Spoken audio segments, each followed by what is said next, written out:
রাশিচক্রের সপ্তম রাশি হল তুলা রাশি। তুলা রাশির অধিপতি হলেন শুক্র।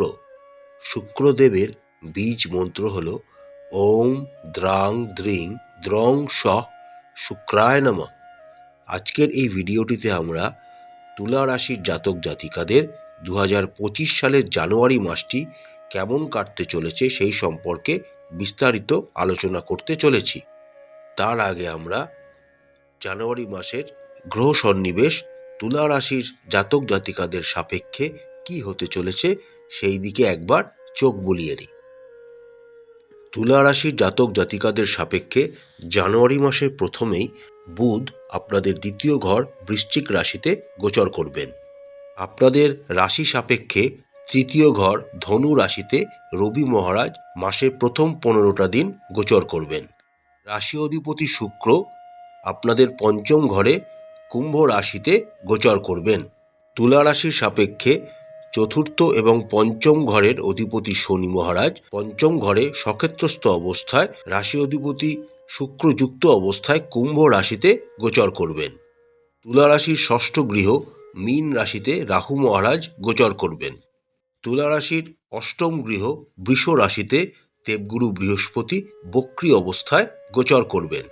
তুলা রাশির দশম গৃহ কর্কট রাশিতে মঙ্গল নিচস্থ এবং বক্রী অবস্থায় গোচর করবেন এবং আপনাদের দ্বাদশ ঘরে কন্যা রাশিতে কেতু মহারাজ সারা জানুয়ারি মাস ধরেই গোচর করবেন। 5ই জানুয়ারি বুধ বৃশ্চিক রাশি থেকে ধনু রাশিতে গোচর শুরু করবেন। 15ই জানুয়ারি থেকে রবি মকর রাশিতে গোচর শুরু করবেন। 22শে জানুয়ারি মঙ্গল বক্রী অবস্থায় মিথুন রাশিতে, যা আপনাদের নবম ঘর, সেখানে গোচর শুরু করবেন। 25শে জানুয়ারি বুধ মকর রাশিতে গোচর শুরু করবেন এবং 29শে জানুয়ারি রাশি অধিপতি শুক্র মীন রাশিতে উচ্চস্থ অবস্থায় আপনাদের ষষ্ঠ ঘরে গোচর শুরু করবেন। এবার আমরা দেখে নিই আগামী জানুয়ারি মাসটিতে তুলা রাশির জাতক জাতিকাদের জীবনে কি কি ফলাফল নিয়ে আসতে চলেছে। কর্মজীবনের দিক থেকে তুলা রাশির জাতক জাতিকারা জানুয়ারি মাসটিতে মধ্যম প্রকৃতির ফলাফল আশা করতে পারেন। আপনাদের পঞ্চম ঘরে গ্রহরাজ শনি মহারাজ গোচর করবেন এবং আপনাদের অষ্টম ঘরে দেবগুরু বৃহস্পতির অবস্থানের জন্য আপনারা কর্মক্ষেত্রে বিভিন্ন রকম চ্যালেঞ্জের সম্মুখীন আপনাদেরকে হতে হবে। জানুয়ারি মাসটিতে সমস্ত তুলা রাশির জাতক জাতিকাদের কর্মক্ষেত্রে ধৈর্যের পরীক্ষা হতে চলেছে, তাই তার জন্য আপনারা তৈরি থাকুন।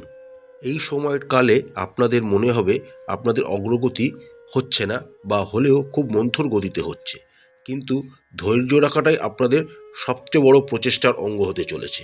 কারণ ধৈর্য রেখে যদি আপনারা এগিয়ে যেতে পারেন তাহলে আপনারা কর্মক্ষেত্রে ভবিষ্যতে খুবই অগ্রগতি লাভ করবেন। যে সমস্ত তুলা রাশির জাতক জাতিকারা বিশেষ করে শেয়ার ব্যবসার সাথে যুক্ত রয়েছেন, পঞ্চম ঘরে শনি মহারাজের উপস্থিতির কারণে আপনারা কিন্তু খুব ভালো মুনাফা অর্জনের একটা সুযোগ পেতে চলেছেন। যে সমস্ত তুলা রাশির জাতক জাতিকারা অন্যান্য ব্যবসার সাথে যুক্ত রয়েছেন তাদেরও আয় বা মুনাফা মধ্যম প্রকৃতির হতে চলেছে। তবে যে সমস্ত তুলা রাশির জাতক জাতিকারা অংশীদারি ব্যবসার সাথে যুক্ত রয়েছেন তাদের কিন্তু সতর্ক থাকতে হবে, কারণ দেবগুরু বৃহস্পতি আপনাদের অষ্টম ঘরে গোচর করছেন। তাই অংশীদারি ব্যবসার সাথে যুক্ত যারা রয়েছেন তাদের একটু সাবধানতা অবলম্বন করতে হবে, সতর্ক থাকতে হবে। ব্যবসাদারদের জীবনেও অনেক রকম চ্যালেঞ্জ আসবে, কিন্তু আপনাদের ষষ্ঠ ঘরে রাহু মহারাজের উপস্থিতির কারণে আপনারা সেগুলি সহজেই কাটিয়ে উঠে সাফল্যের মুখ দেখতে পাবেন। অর্থনৈতিক দিক থেকে আগামী জানুয়ারি মাসটি তুলা রাশির জাতক জাতিকাদের পক্ষে খুব একটা ভালো বলা যাচ্ছে না। আপনাদের অষ্টম ঘরে দেবগুরু বৃহস্পতির অবস্থানের জন্য আপনাদের ব্যয় বাড়বে। আপনাদের অনেক অর্থ উপার্জন থাকা সত্ত্বেও আপনারা সঞ্চয়ের সুযোগ পাবেন না। যেহেতু তুলা রাশির সাপেক্ষে অষ্টম ঘরে দেবগুরু বৃহস্পতি গোচর করছেন, সেহেতু আপনাদের ম্যাক্সিমাম অর্থ ব্যয় হবে কিন্তু ধর্মীয় কোনো কাজে। তুলা রাশির ব্যবসায়ীদের মাসের প্রথম অর্ধ থেকে দ্বিতীয় অর্ধটা বেশি ভালো কাটবে। যখন আপনাদের চতুর্থ ঘরে রবি গোচর করে যাবেন এবং তার সপ্তম দৃষ্টি দশম ঘরে পড়বে, তখন আপনারা ব্যবসাতে ভালো মুনাফা অর্জনের সুযোগ পাবেন এবং রবি মহারাজ এই সময় আপনাদেরকে কোনো সম্পদ কেনার বা সম্পদ পাওয়ারও একটি যোগ তৈরি করেছেন। যে সমস্ত তুলা রাশির জাতক জাতিকারা চাকরি পরিবর্তনের চেষ্টা করছেন বা চাকরি পরিবর্তনের কথা ভাবছেন, তাদের কিন্তু সাবধানতা অবলম্বন করতে হবে।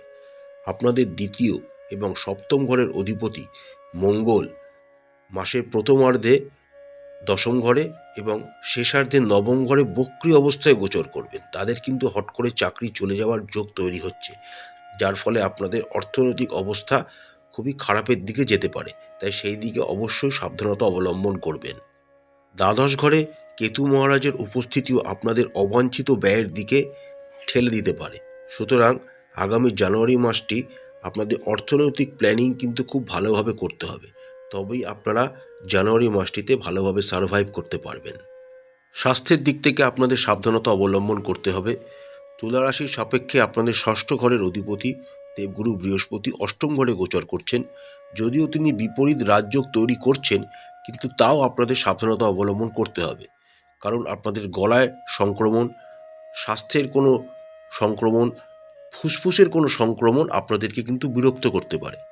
তার সাথে সাথে হজম এবং স্থূলতা ও চোখ সম্পর্কিত কোনো সমস্যাও আগামী জানুয়ারি মাসে তুলা রাশির জাতক জাতিকাদের বিরক্ত করতে পারে। মাসের দ্বিতীয়ার্ধে আপনাদের পরিবারের জন্য অর্থ ব্যয় করতে হবে স্বাস্থ্যের ক্ষেত্রে, কারণ তখন আপনাদের একাদশ ঘরের অধিপতি রবি আপনাদের চতুর্থ ঘর মকর রাশিতে গোচর করতে শুরু করবেন। তখন আপনারা পারিবারিক কোনো ব্যক্তির বা ব্যক্তিদের স্বাস্থ্যের জন্য আপনাদের অর্থ ব্যয় হবে। প্রেম এবং বিবাহের দিক থেকে তুলা রাশির জাতক জাতিকাদের কিন্তু জানুয়ারি মাসটিতে সাবধানতা অবলম্বন করতে হবে। দেবগুরু বৃহস্পতি আপনাদের অষ্টম ঘরে গোচর করার জন্য আপনাদের খুব একটা ভালো বিবাহিত জীবন বা প্রেমজ জীবন যাবে না। এই সময় আপনারা আপনাদের প্রিয়জনের সাথে সামঞ্জস্যের অভাবে ভুগতে দেখা যাবে। তার সাথে সাথে দ্বাদশ ঘরে উপস্থিত কেতু আপনাদের দুজনের মধ্যে আকর্ষণকে অনেকাংশে কমিয়ে দিতে পারে। তার সাথে যেহেতু শনি মহারাজ আপনাদের পঞ্চম ঘরে গোচর করছেন, আপনাদের দুজনের মধ্যে ভুল বোঝাবুঝি কিন্তু মাঝে মাঝেই তৈরি হতে পারে। যে সমস্ত তুলা রাশির জাতক জাতিকারা এখনও বিবাহ করেননি, বিবাহের জন্য চেষ্টা করছেন, তাদের জন্য কিন্তু আগামী জানুয়ারি মাসটা খুব একটা শুভ ফল বয়ে আনবে না।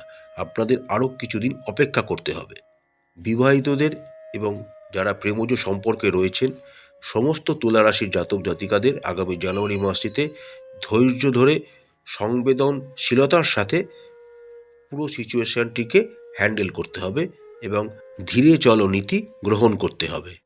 তুলা রাশির সাপেক্ষে আপনাদের চতুর্থ ঘরের অধিপতি শনি মহারাজ পঞ্চম ঘরে গোচর করার জন্য আপনাদের পারিবারিক অ্যাটমসফিয়ারটা কিন্তু একটু গম্ভীর প্রকৃতির হয়ে থাকবে। তার সাথে দেবগুরু বৃহস্পতির অষ্টম ঘরে অবস্থান আপনাদের পারিবারিক জীবনের সদস্যদের সাথে কিছু বিবাদেরও সম্ভাবনা জিয়ে রাখছে। এই সময় আপনাদের পরিবারের সমন্বয়ের অভাব দেখা যাবে।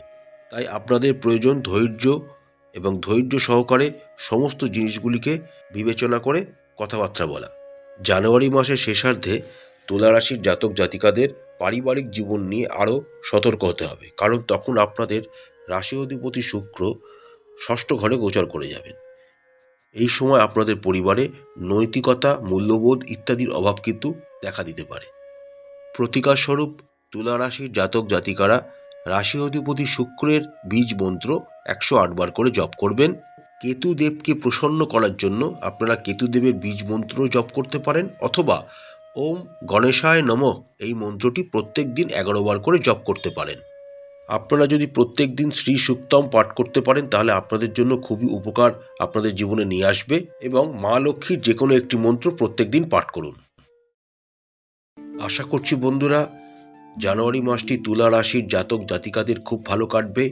মা তারা আপনাদের সবাইকার মঙ্গল করুন, আপনাদের সমস্ত ইচ্ছা মা তারা পূরণ করুন। আমাদের চ্যানেলটি যদি আপনাদের ভালো লাগে তাহলে অবশ্যই লাইক করবেন, শেয়ার করবেন, কমেন্ট বক্সে কমেন্ট করে জানাবেন, আর আমাদের চ্যানেলটি সাবস্ক্রাইব করে আমাদের চ্যানেলের পাশে থাকবেন। নমস্কার।